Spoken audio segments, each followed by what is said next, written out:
Eu nunca contei isso pra ninguém, porque se o que aconteceu naquela noite ainda está comigo, falar sobre isso pode ser o maior erro da minha vida, mas o silêncio está me consumindo. E talvez colocar em palavras seja a única forma de entender o que aconteceu. Ou talvez seja só uma forma de não me sentir tão sozinho com isso. Tudo começou às 3h17 da madrugada. Eu acordei com aquela certeza absoluta, visceral, de que não estava sozinho no quarto.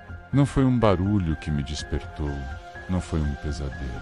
Foi aquela sensação primitiva, um arrepio na espinha, que te avisa que tem um predador por perto. Foi a sensação de que algo estava me observando de dentro do meu próprio quarto. Meu nome é Lucas, e até aquela noite eu era o tipo de pessoa que ria de histórias de fantasma. Sobrenatural, para mim, era coisa de filme. Mas tudo isso mudou quando eu abri os olhos na escuridão e percebi uma coisa. A porta do meu guarda-roupa estava aberta. Sou uma fresta, mas eu tinha certeza absoluta de que tinha fechado antes de dormir. Eu tenho toque com isso, sempre confiro 2 vezes. Mesmo assim, lá estava ela, entreaberta, escura, silenciosa demais. Foi aí que o ar do quarto ficou pesado, frio. Meu corpo inteiro travou, como se meus músculos tivessem virado pedra. E então eu ouvi uma respiração. Não era minha. Não vinha do corredor, não vinha da rua. Vinha de dentro do quarto. Cada segundo que passava parecia uma eternidade. Eu não conseguia me mover, não conseguia gritar. E no fundo da minha mente, uma ideia começou a se repetir como um sussurro aterrorizante. Se você se mexer, ele vai saber que você acordou. Eu fiquei ali, deitado de lado, encarando a escuridão daquela fresta do guarda-roupa. Foi quando algo raspou, bem lentamente, por dentro da porta de madeira. Um som seco, arrastado. E foi nesse momento que o meu sangue gelou de verdade. Porque eu entendi. Aquilo não estava tentando entrar no meu quarto. Já estava ali dentro. Eu fiquei completamente imóvel, contando os batimentos do meu próprio coração para não enlouquecer. O som da respiração continuava, mas era irregular, como se aquilo estivesse aprendendo a respirar, imitando um ser vivo. Meu quarto, que sempre foi meu refúgio, de repente parecia menor, claustrofóbico. As sombras que a luz da lua projetava pela janela pareciam mais longas, mais distorcidas, e o guarda-roupa parecia mais perto do que antes. Eu tentei me convencer de que era só o medo, minha imaginação pregando uma peça. Mas então o colchão afundou levemente, como se alguém tivesse sentado na ponta da cama, perto dos meus pés. Eu não ouvi nada, eu senti o peso, o frio atravessando o lençol e tocando a minha pele. E junto com o frio veio um cheiro estranho, antigo, como terra molhada e ferrugem. Meu coração batia tão forte no peito que eu tinha certeza de que aquilo podia ouvir. Cada batida era um tambor denunciando que eu estava acordado, aterrorizado. Foi quando algo sussurrou meu nome. Não, foi alto, não foi claro. Foi um som gutural, mas a entonação era exatamente como a da minha própria voz. Como se eu estivesse me chamando num sonho. Lucas, eu quase respondi. Por 1 milésimo de segundo. Meu corpo quis se virar, quis falar, mas algo me segurou. E foi nesse instante que percebi um detalhe que congelou cada célula do meu corpo. A respiração não vinha mais do guarda-roupa. Ela vinha de cima, de mim. Algo estava inclinado sobre o meu rosto. Tão perto que eu sentia o ar quente e úmido se mover a cada expiração. E mesmo de olhos fechados, eu sabia, com uma certeza apavorante. Aquilo estava sorrindo. Então, bem devagar, uma gota caiu no meu rosto. Não era água, era quente e espessa. E foi nesse momento que eu entendi o jogo terrível que estava acontecendo. Aquilo estava esperando eu olhar, estava me provocando. Eu prendi a respiração, sentindo o suor frio escorrer pela minha testa. Meu corpo inteiro gritava para eu abrir os olhos e confrontar o que quer que fosse. Mas ao mesmo tempo, uma parte mais antiga e sábia da minha mente me dizia que se eu olhasse, não teria mais volta. Aquele era o limite. A gota escorreu pela minha bochecha. Lenta, grossa, o cheiro de terra e ferrugem ficou mais forte, podre, quente demais para ser humano. Foi então que a cama rangeu de novo, muito devagar, como se aquilo estivesse se aproximando ainda mais, se ajustando sobre mim. O peso aumentou. A voz voltou, mas dessa vez não foi um sussurro no quarto. Ela ecoou dentro da minha cabeça, como uma lembrança que não era minha.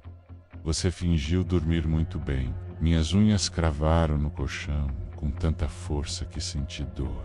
Eu senti algo tocar meu cabelo, dedos longos, frios e estranhamente cuidadosos, como se aquilo estivesse me examinando, me reconhecendo. Eu juro que se eu pudesse ter desmaiado, eu teria feito isso. Mas o terror era tão grande que me mantinha mais acordado do que nunca. De repente, tudo ficou em silêncio. Nenhuma respiração, nenhum peso na cama, nenhum sussurro na minha mente. Por um instante, eu achei que tinha acabado, que talvez tivesse sido um delírio, uma paralisia do sono muito real. Foi quando eu ouvi o clique do interruptor da luz do abajur ao lado da cama. A luz acendeu. Uma luz fraca e amarelada que mal iluminava o quarto. E eu vi a sombra projetada na parede oposta. Uma sombra alta demais para ser humana. Torta, com um pescoço longo e uma cabeça que não parava de se contorcer, como se estivesse com tiques nervosos. Mas o pior não foi ver a sombra. O pior foi perceber onde ela estava. A sombra estava sendo projetada por algo que estava atrás da porta do meu quarto. E a porta estava fechada por dentro, trancada. Eu não estava preso no quarto com aquilo. Aquilo é que estava preso comigo. O meu santuário era sua jaula. A sombra se mexeu na parede de novo, mas nada passou pela porta. Ela simplesmente se levantou atrás de mim. Eu senti o colchão afundar violentamente nas minhas costas. Senti algo frio e pesado se alinhar com o meu corpo, como um reflexo sombrio e atrasado. E então, bem próximo do meu ouvido, com aquela mesma voz que parecia minha, mas distorcida, a coisa sussurrou: agora é a sua vez de ficar parado. A luz do abajur piscou 1, 2 vezes e apagou. Na escuridão total, por um segundo, o silêncio foi absoluto. Quando a luz voltou, não havia mais sombra nenhuma na parede. O quarto estava exatamente como antes. O guarda-roupa estava fechado. A cama, intacta. O cheiro tinha sumido. Silêncio absoluto. Eu não dormi mais naquela noite, nem na noite seguinte. Na verdade, eu não durmo de verdade desde então, porque todas as madrugadas, pontualmente às 3h17, eu acordo com a certeza absoluta de que alguém está respirando comigo no quarto. Eu não vejo nada, não sinto nada, mas eu sei que está ali, observando, esperando.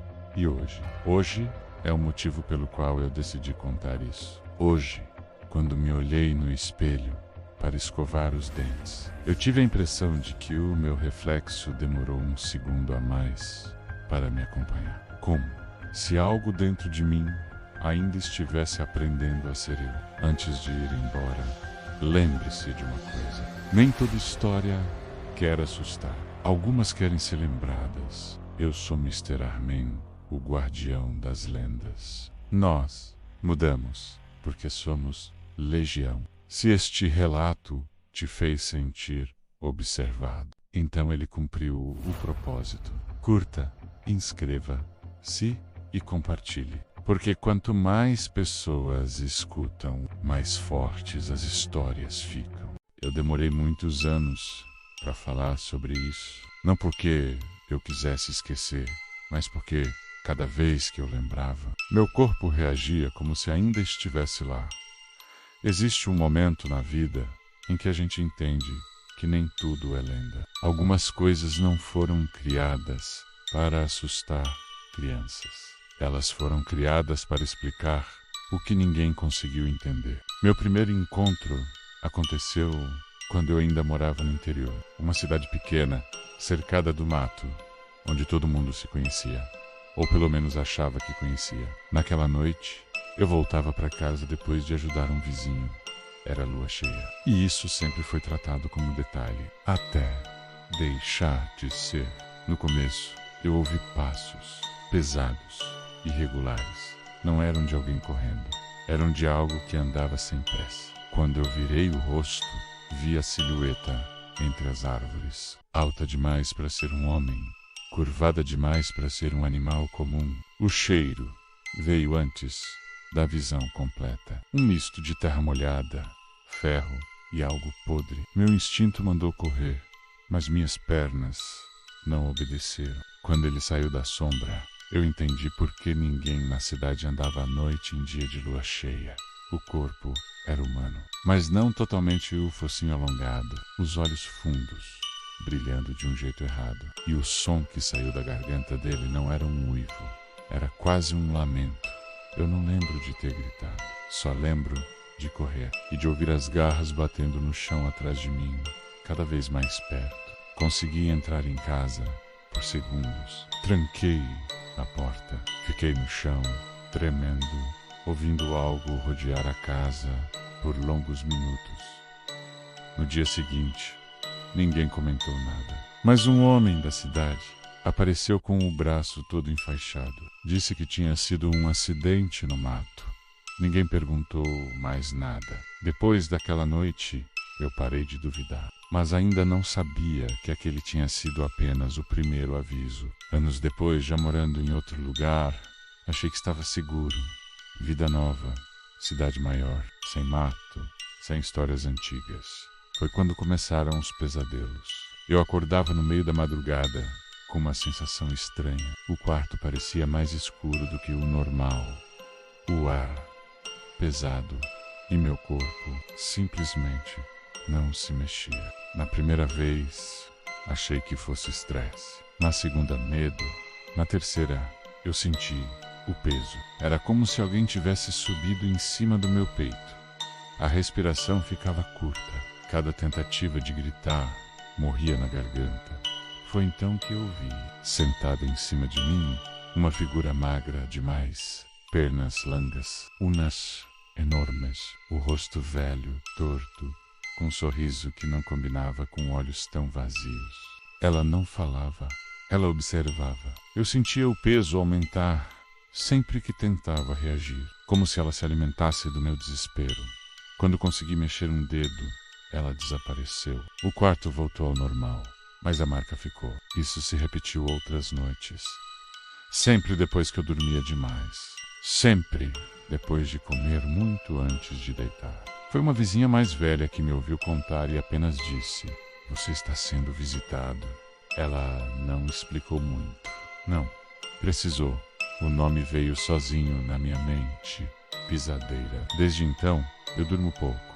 E nunca de barriga cheia. Eu pensei que já tinha visto tudo, que já tinha ido longe demais nesse limite, entre o real e o que dizem ser lenda. Como se falar sobre isso fosse tão comum quanto falar do clima. Foi numa festa simples, perto do rio. Música, gente dançando, risadas. A memória puxou todas as histórias que eu já tinha ouvido quando criança. Hoje, quando ouço alguém dizer que essas coisas não existem, eu não discuto. Eu sei o que vi. Eu senti o peso. Eu ouvi a respiração.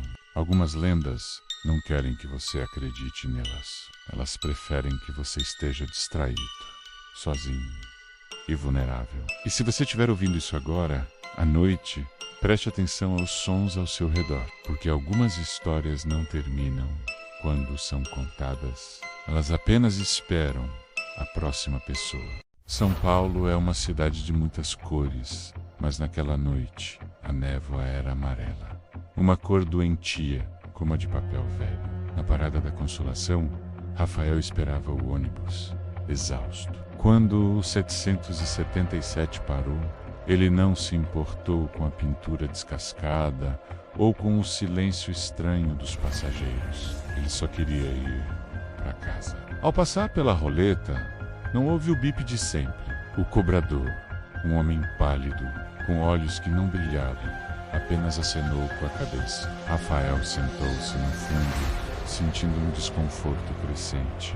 E então, ele olhou pela janela. O frio na espinha foi instantâneo. A Avenida Paulista não estava lá, no lugar dos prédios conhecidos. Uma paisagem impossível se estendia, edifícios gigantes de concreto, sem janelas, sob um céu cor de ferrugem. O ar parecia podre. Algo estava terrivelmente errado. Uma voz metálica e distorcida soou pelos alto-filantes. Próxima parada. Cetelen. Rafael tentou se levantar, mas suas pernas pesavam, como se o chão estivesse puxando para baixo. O ar ficou mais denso, difícil de respirar. Ele se virou para a passageira ao lado. Ela usava um vestido antigo, com renda amarelada. Quando a mulher o encarou, o estômago de Rafael revirou. Ela não tinha rosto, apenas uma pele lisa e pálida, com uma fenda vertical onde deveria estar a boca. Você não pertence aqui ainda, ela sussurrou, com uma voz que soava como areia em metal enferrujado. Mas eles já sentiram o seu cheiro. Lá fora, vultos altos e magros, com braços longuíssimos, caminhavam em direção ao ônibus. O motorista não abriu as portas, apenas olhou pelo retrovisor. E foi quando Rafael viu. Os olhos do homem eram completamente pretos, como buracos sem fim.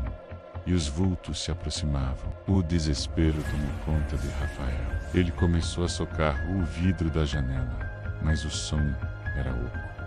A cada soco, a realidade piscava. Por um segundo, ele via os faróis da Paulista, ouvia buzinas. No instante seguinte, Cetelen estava de volta, e as criaturas estavam mais perto, tocando o ônibus com seus dedos longos e finos, deixando marcas de um barro amarelado. A passageira sem rosto apenas o observava. Rafael fechou os olhos e gritou com toda a força que tinha, rezando para qualquer coisa que pudesse ouvi-lo. E então, uma outra voz, humana e real, atravessou o caos. Desce agora. O ônibus deu um solavanco violento. Rafael foi jogado para frente e, quando abriu os olhos, estava caído na calçada úmida da Consolação. O ônibus 777 se afastava, agora parecendo um veículo comum, limpo, normal. Rafael respirou fundo, trêmulo, tentando se convencer de que tudo foi um pesadelo. O trânsito fluía, as pessoas passavam. Nenhum sinal do céu, cor de ferrugem. Ele se levantou, rindo de si mesmo. Mas ao guardar o celular no bolso, seus dedos tocaram algo que não deveria estar ali. Ele puxou o objeto e seu estômago afundou. Era uma moeda, pesada, escura, que parecia engolir a luz. De um lado, um olho chorando. Do outro, símbolos que ele nunca viu, mas de alguma forma entendia. Um arrepio percorreu sua nuca. Ele olhou para trás. No vidro traseiro do ônibus que se afastava, uma mão pálida e longa deixou uma marca de barro amarelado antes de desaparecer. E Rafael teve certeza. O cobrador ainda o encarava com um sorriso que nenhum ser humano conseguiria fazer. O ônibus virou a esquina e sumiu. Rafael fechou a mão em torno da moeda, sentindo a pulsar. Ele tinha voltado, mas agora Cetelen tinha sua chave. Obrigado por assistir. E não se esqueça de se inscrever para mais histórias.